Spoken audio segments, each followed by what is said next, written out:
অনেকে হয়তো ইতিহাসই জানেন না, ইতিহাস লেখা হয়নি। বাবা সাহেব আম্বেদকর এমন একজন ব্যক্তি, তাকে চিনতে পারেনি। ভারতবর্ষের বাইরে বিভিন্ন দেশগুলো তাকে নিয়ে গবেষণা করছে, যেমন ধরুন আমেরিকা, ইংল্যান্ড, জার্মান ইত্যাদি ইত্যাদি দেশগুলো। তিনি আমেরিকায় পড়াশোনা করেছেন, ইংল্যান্ডে পড়াশোনা করেছেন, জার্মানে পড়াশোনা করেছেন। সেই সমস্ত দেশগুলো আম্বেদকরকে নিয়ে গবেষণা করছেন। আম্বেদকর পড়াশোনা করেছিলেন কলম্বিয়া বিশ্ববিদ্যালয়ে। সেখানে 300 বছরের পূর্তি উপলক্ষে সর্বশ্রেষ্ঠ ছাত্রের খোঁজ হয়, সেখানে একজনের নাম পাওয়া যায়। তিনি হলেন ভারতবর্ষের সংবিধান প্রণেতা ডক্টর ভীমরাও রামজি আম্বেদকর। আর সেই আম্বেদকরের প্রতিমূর্তি সেখানে স্থাপন করা হয়। তখন রাষ্ট্রপতি ছিলেন সেখানে বারাক ওবামা। তো তিনি সেখানে তার নাম সেখানে রেখেছিলেন। হ্যাঁ, সেখানে তিনি নাম সেখানে লেখা আছে যে জ্ঞানের আলো। তাহলে আর বারাক ওবামা বলেছিলেন যে আম্বেদকর যদি আমার ভারতবর্ষে না জন্মে যদি আমার আমেরিকায় জন্মাতেন, তাহলে আমরা তার নাম রাখতাম সূর্য। তাহলে এই যে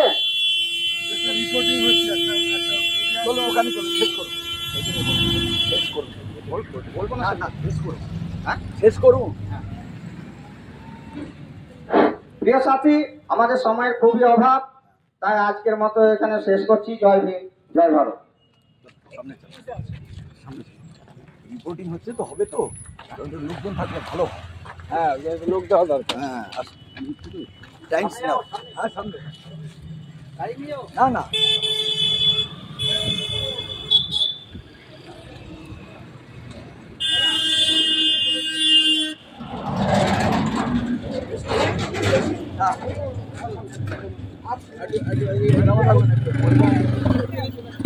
আমি তো ছবি নিয়েছি, আগে ভিডিও আছে।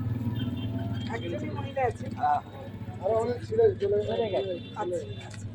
আমি আপনাদের মধ্যে মূল বক্তব্যটা রাখবো না, সভাপতি না, একজন বলবেন এবং তিনি ব্যক্তিকে চেনাবেন, তারপর ব্যক্তি আছে।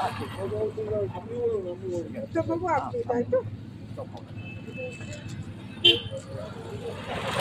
সমাজবাদী নয়, প্রয়োজন সমাজবাদী। আপনারা কি ক্যাম্পেনিং করতে বেরিয়েছেন?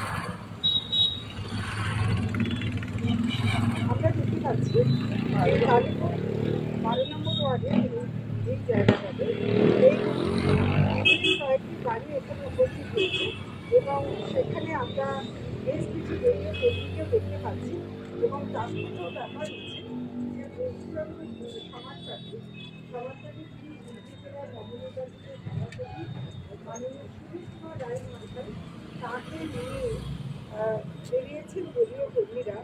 আমি এখানে প্রথমে আপনাকে একটুখানি জানতে চাইছি যে আপনারা কী উদ্দেশ্যে বেরিয়েছেন এবং আপনাদের যিনি হুগলি জেলার নবনির্বাচিত সভাপতি হয়েছেন, সেটা প্লিজ একটু পরিচিতি করে দেন। আমি উত্তম হৌলাদার, বংশের কর্মী।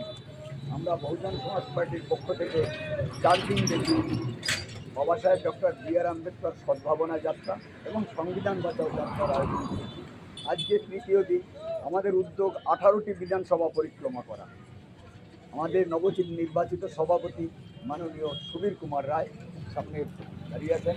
উনি পার্টির ব্যাপারে বলবেন কেন উদ্যুক্ত, কী জন্য আমরা এই সদ্ভাবনা যাত্রা শুরু করছি, বিস্তারিত জানাবেন।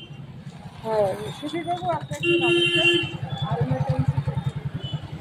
আপনাদের সদ্ভাবনা যাত্রা এটা নিয়ে যদি একটু বিস্তারিত আমাদের বহুজন সমাজ পার্টি